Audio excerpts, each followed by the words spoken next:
ప్రజలను తప్పుదో పట్టించేటువంటి అవాస్తవాలను చెప్పి సోషల్ మీడియా మేనేజ్మెంట్ ద్వారా దుష్ప్రచారాలను చేసి వ్యక్తిగతంగా తిట్టేటువంటి అంశాలను ప్రభుత్వంలో ఒకవేళ మీకు నచ్చకపోతే ముఖ్యమంత్రి గారిని విమర్శించదలుచుకున్నారు, మంత్రులు విమర్శించదలుచుకున్నారు, పార్లమెంటు సభ్యులు విమర్శించదలుచుకున్నారు, లేదా చట్టం ఉంది, న్యాయం ఉంది, కోర్టు ఉంది, డెమోక్రసీ ఉంది, అన్నిటికంటే రేపు పొద్దున బ్యాలెట్ ఓటింగ్ ఉన్నది.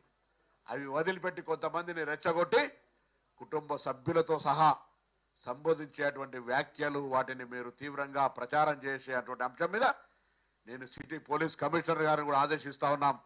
అటువంటి వాళ్ళు ఎవరు చర్యలకు పాల్పడ్డా తగిన విధంగా చర్యలు తీసుకోవాలని కోరుతా ఉన్నాం. ఇలా ఇది మంచి సంస్కృతి కాదు.